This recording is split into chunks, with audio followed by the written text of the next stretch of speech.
So, we're talking about section 4.2 today, some probability rules. From last time, what was our rule for probabilities? If I wanted to find a probability of some event A, we said it was the number of favorable responses, as in favorable outcomes, maybe that would be a better one, divided by what? Total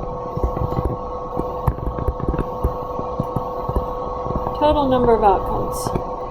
That was what we had last time. Now that was just for, we were counting simple events to be able to do that. So we just counted the number of ones that were what we were looking for divided by the total number of events. Now, the total number of outcomes. What we're doing today is we're going to talk about compound events, more than one thing happening. And so we're going to have some slightly different rules. Same type of idea though, you're still counting the number of favorable events divided by the total number of events. We need some definitions. Two events are independent if the occurrence or non-occurrence of one event does not change the probability that the other event will occur. If the occurrence or non-occurrence of one event does not change the probability that the other event will occur. Two events which are not independent are said to be dependent. So if you have something that's not independent, then they're called dependent events. They depend on each other. So, some examples of dependent events. We'll get that written down. Examples of dependent events. Determine if the following events are dependent or independent. Drawing marbles from a hat without replacement. So you have a hat, it's got some marbles in it. You draw one marble out, look at it, set it aside, you draw another marble out. Do you have the same number of marbles in the hat for that second draw? No. Those are dependent events because drawing the first marble out of the hat changes the number of marbles for the second to be drawn. So anytime you see without replacement, you know that that's going to be a dependent event. Drawing marbles from a hat with replacement. You draw it out, you look at it, you record it, you put it back in, mix it all up, draw another one out. Have you changed what's in the hat for the second draw? No. That doesn't change anything. That is independent events. And then rolling a die 2 times. You roll the die the first time, you record it, you pick it up, roll it the second time. Does that first roll in any way change the shape of your die so it can't roll something the second time? No. Independent events.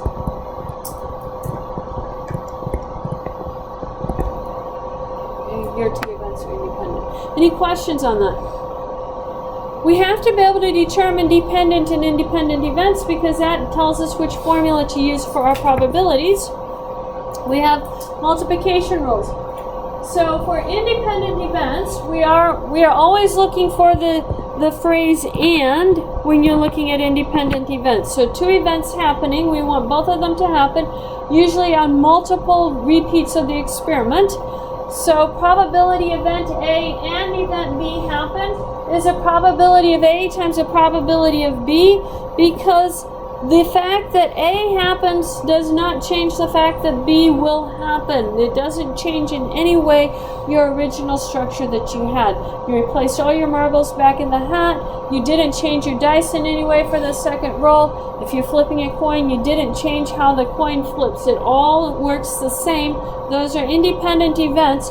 So you have just a probability of A times the probability of B, and that's our formula for independent events.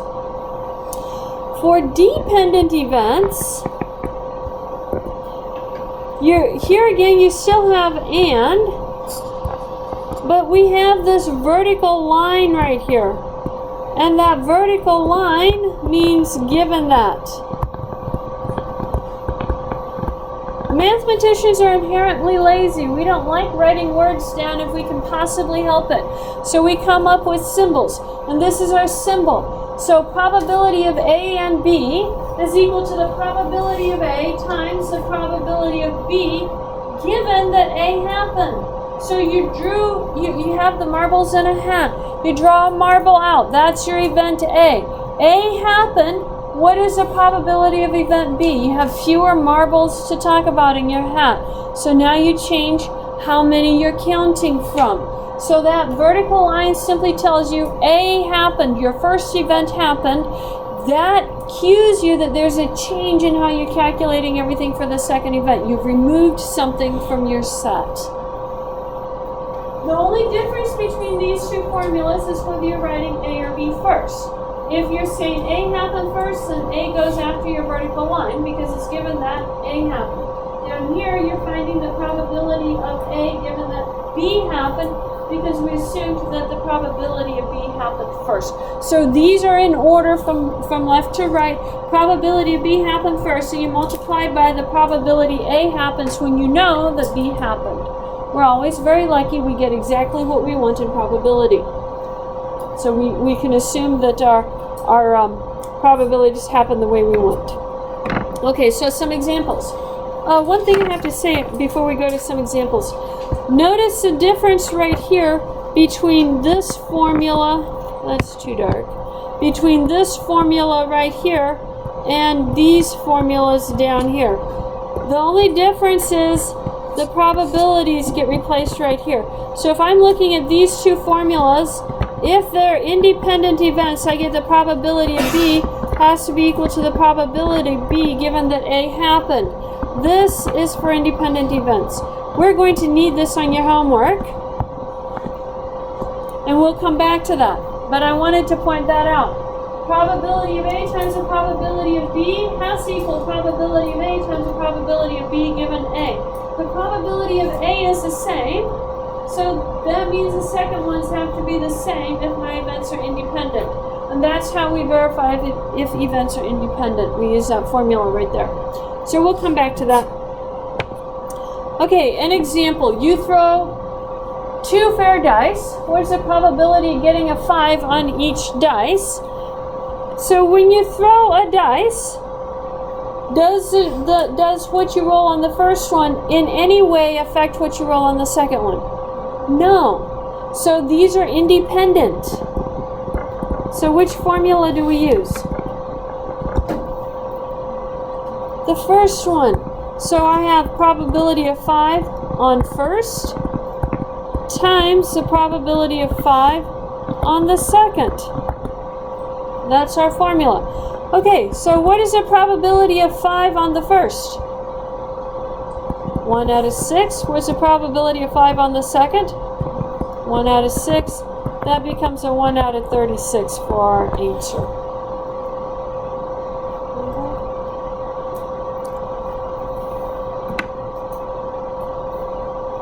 You guys get that for your answer on number 6?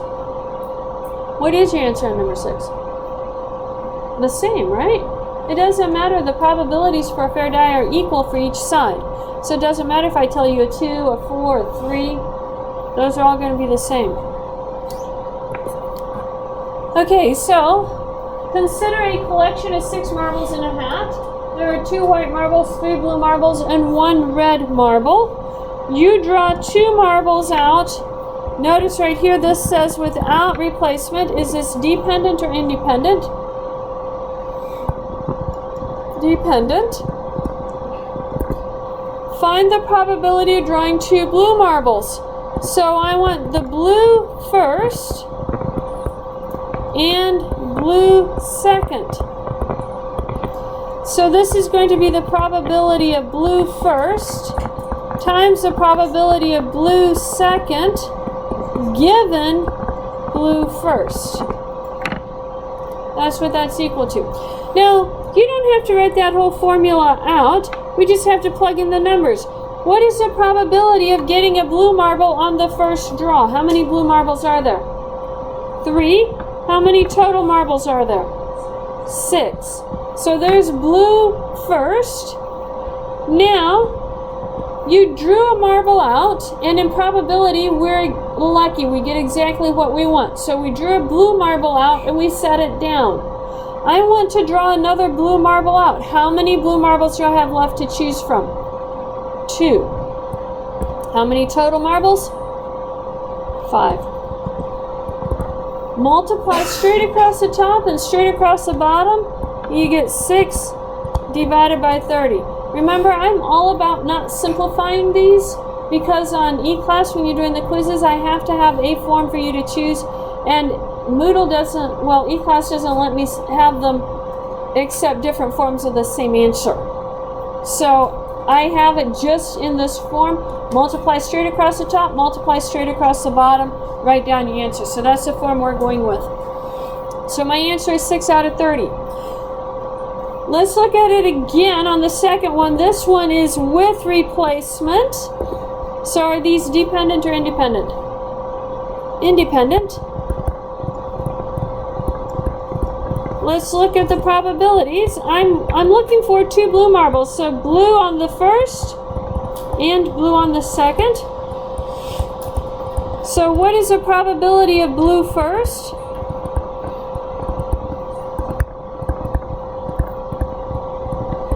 How many blues did we have?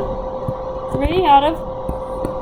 And then we looked at it, we put it back in, mixed them all up, we drew out another blue marble. How many blue do we have? 3 out of 6, so that becomes 9 out of 36. Okay. You guys see the difference? There, you will get different answers. You have to know independent or dependent when you're doing these. You will get different answers. So on all of these, when you're thinking probabilities, know that you're lucky. You get exactly what you're looking for on each draw. That's what you think when you're doing these. Okay, you draw 2 marbles out without replacement. Without replacement, dependent or independent? Dependent. Find the probability of drawing a white marble and a blue marble. So notice that that is the same thing as probability of white, blue. White first, blue second. Or the probability of blue first, white second. What you have to think about is whenever you see or, and we're going to talk about that rule in a minute, that means plus. So or means plus and means multiply in math. So this is going to be the probability of white first, blue second. Probability of blue first, white second. How many white marbles do we have? Divided by how many total? 6. We drew our white marble out. We set it aside. How many blue marbles do we have? 3. We drew a white marble out, so we still had 3 blue marbles, but how many total marbles do we have? 5. Now we're repeating it. We put all our marbles back in and we start again. How many blue marbles do we have to choose from? 3 out of a total of 6. And we drew our blue marble out and set it aside. How many white marbles do we have?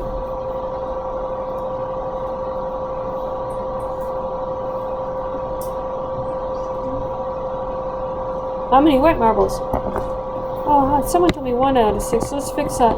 That's why you guys are confused. I had 2 white marbles to begin with. There are 2 white. You draw white, set it down.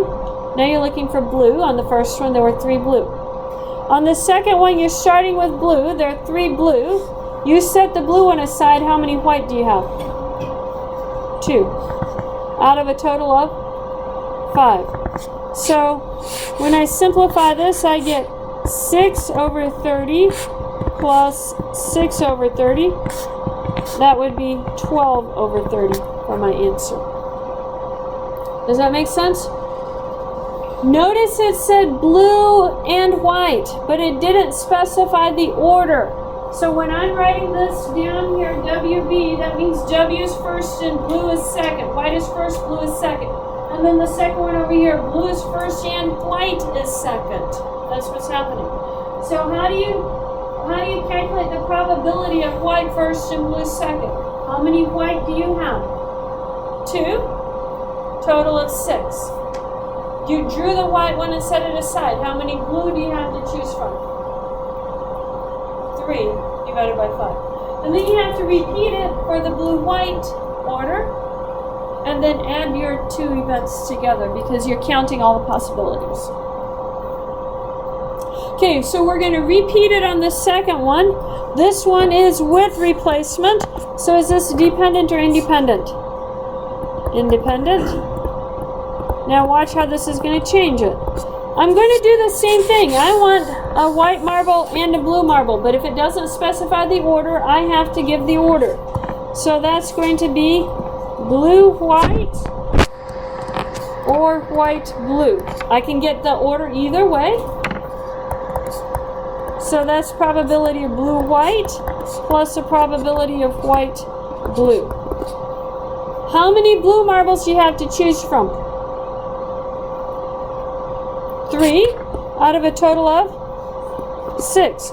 You got your blue marble, you looked at it, you put it back in, you mixed them all up. How many white marbles do you have to choose from? 2 out of a total of 6. Notice on independent events, those denominators stay the same. Now, we put all the marbles back in and we start again. How many white marbles do we have to choose from?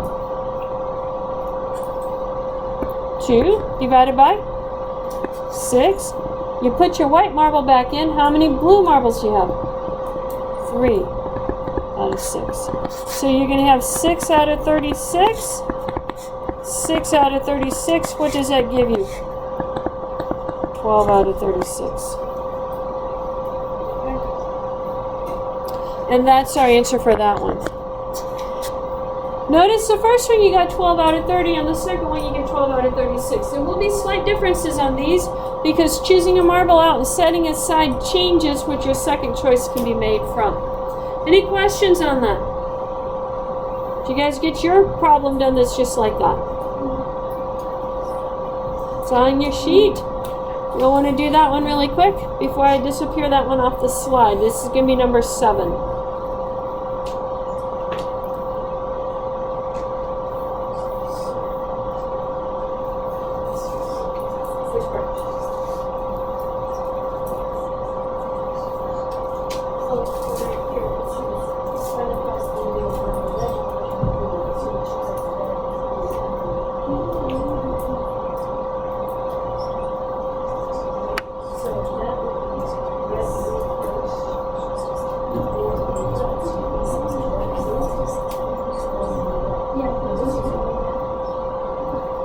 What I'm saying is, I switch this from blue and white.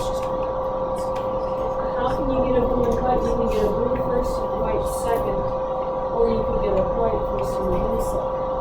You are doing red as the first. And so, you're going to have, that becomes a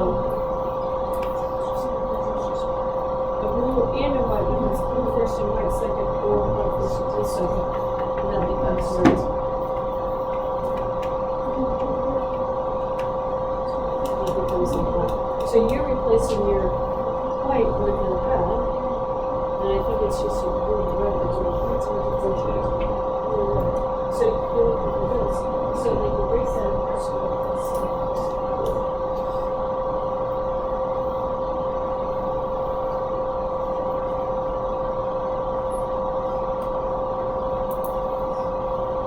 And then you pick up the colors.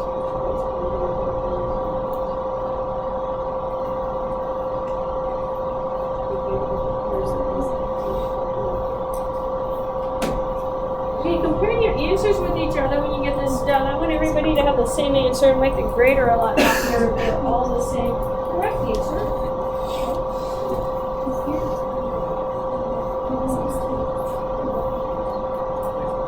And then if they aren't getting the same thing, then we have to figure out who's right and who's wrong.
Make sense?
Then when you do the other, you'll get another 3 out of 30. The second you just add it, let's get it up 6.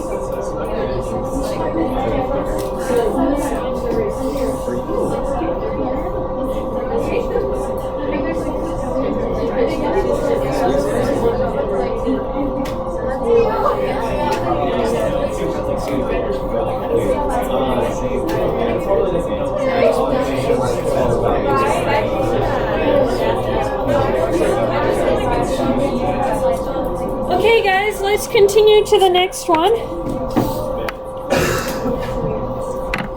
This one is like your number 8. A quality controlled procedure for testing ready flash disposable cameras consists of drawing 2 cameras at random from each lot of 100 without replacing the first camera before drawing the second. If both cameras are defective, the entire lot is rejected. Find the probability that both cameras are defective if the lot contains 10 defective. So my total number I have is 100. The number of defective is going to be 10.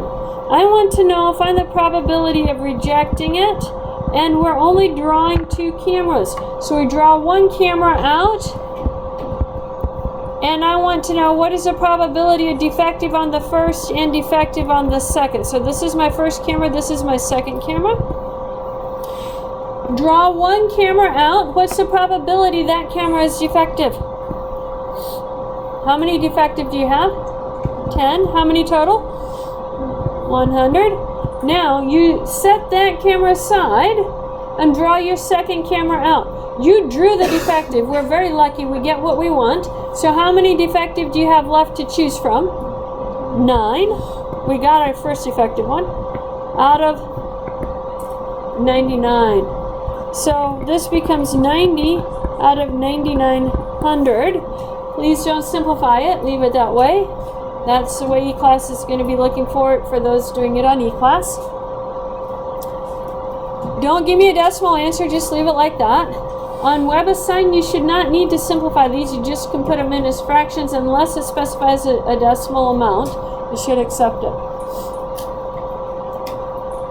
So this is our probability. If you actually change this to